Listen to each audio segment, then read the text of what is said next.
Good morning. Today is Tuesday.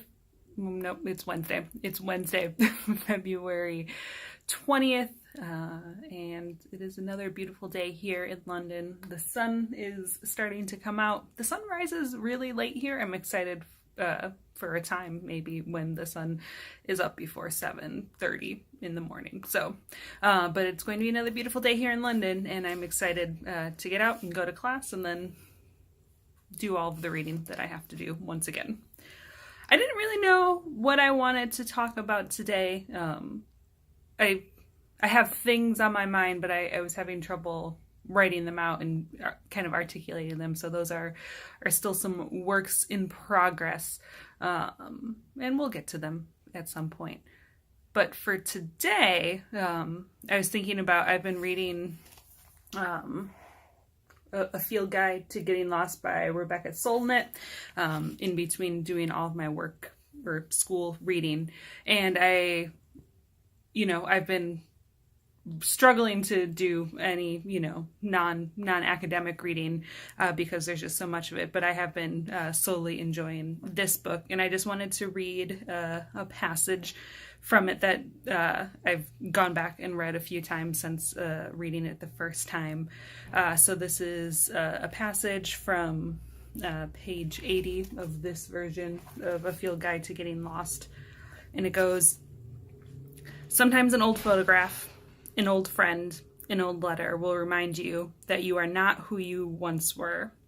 For the person who dwelt among them, valued this, chose that, wrote thus, no longer exists. Without noticing it, you have traversed a great distance. The strange has become familiar, and the familiar, if not strange, at least awkward or uncomfortable, an outgrown garment.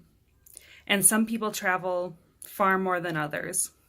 There are those who receive as a birthright an adequate or at least unquestioned sense of self, and those who set out to reinvent themselves for survival or for satisfaction and travel far.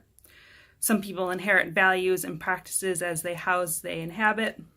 Some of us have to burn down that house, find our own ground, build from scratch, even as a psychological metamorphosis."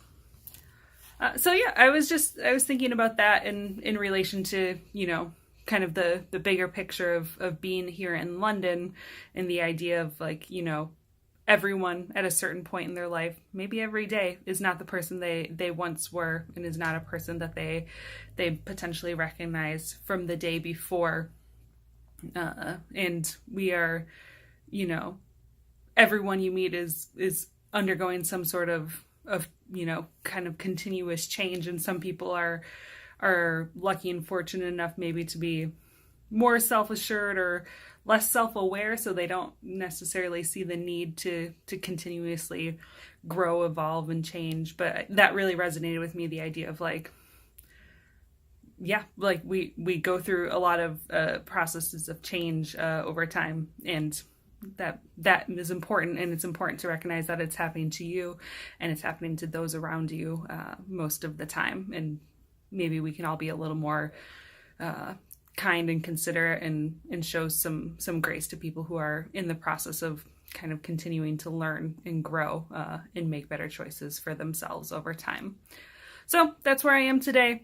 I have class now, so I'm going to go do that, and we will talk tomorrow. I hope you have a good day and make good choices.